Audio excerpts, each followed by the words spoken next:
మొన్ననే చంద్రబాబు గారు అనాథ పిల్లల విషయంలో సీరియస్గా దృష్టి సారించండి, వాళ్ళకి మనం సాయం చేయాలి, వాళ్ళది లిస్టు తేల్చమని చెప్పారు అన్నటువంటిది చదివాం పేపర్లో. అది ఫ్రంట్ పేజీ గట్టిగా వచ్చింది. అయితే అసలు విషయం ఏంటంటే అనాథలకి ఆర్థిక సాయం అన్నట్టుంది కేంద్ర ప్రభుత్వ ఇది కేంద్ర ప్రభుత్వం పథకం మిషన్ వాత్సల్య పేరుతో కేంద్ర ప్రభుత్వం ప్రతి అనాథ బాలుడికి లేదా అనాథ బాలికి 4,000 రూపాయలు నెలకి పింఛన్ కేంద్ర ప్రభుత్వం ఇస్తోంది. అయితే అందులో 40% రాష్ట్ర ప్రభుత్వం, 60% కేంద్ర ప్రభుత్వం పెట్టుకుంటుంది.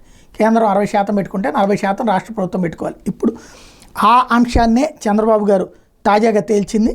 తల్లిదండ్రులు లేని చిన్నారులకి పింఛన్లు ఇవ్వాలన్నటువంటి కాన్సెప్ట్ వెనకాల ఉన్నది అది. టోటల్గా ఎంతమంది ఉన్నారని మొన్న తేల్చమంటే 9,008 మంది ఉన్నట్టు అధికారులు గుర్తించారు.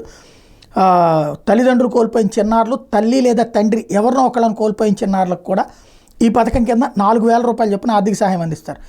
ఇందులో 60% కేంద్రం మాట, రాష్ట్రం 40% భరిస్తుంది.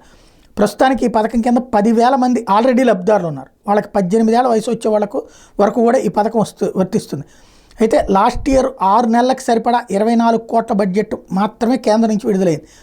ఆ మేరకే లబ్ధిదారులకు అందించారు. పైగా ఈ సాయం నెల నెలా కాకుండా విడతల వారీగా మంజూరు అవుతుంది. ఏడాది ఇదే పరిస్థితి. కరోనా సమయంలో రాష్ట్రంలో 1000 మంది చిన్నారులు తల్లిదండ్రులు కోల్పోయినటువంటి నేపథ్యంలో కేంద్ర ప్రభుత్వం మిషన్ వాత్సల్య పథకానికి వాళ్ళందరినీ పరిగణలోకి తీసుకోలేదు.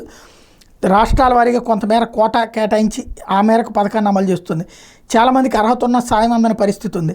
దీంతో చేదోడు లేక వాళ్ళందరూ అష్టకష్టాలు పడుతున్నట్టు నేపథ్యంలో అనాథ చిన్నారికి ఎన్టీఆర్ భరోసా కింద పింఛన్లు ఇవ్వాలన్నది రాష్ట్ర ప్రభుత్వం నిర్ణయించింది అన్నటువంటిది ఇప్పుడు పత్రికలు రాసుకొస్తుంది. మరి కేంద్రం ఎంతమందికి ఇస్తుంది, రాష్ట్రం ఎంతమందికి ఇస్తుంది, లేదా రాష్ట్రం గుర్తించి కేంద్రం చేతన ఇది ఇప్పిస్తుందా అన్నటువంటి తేలాలి.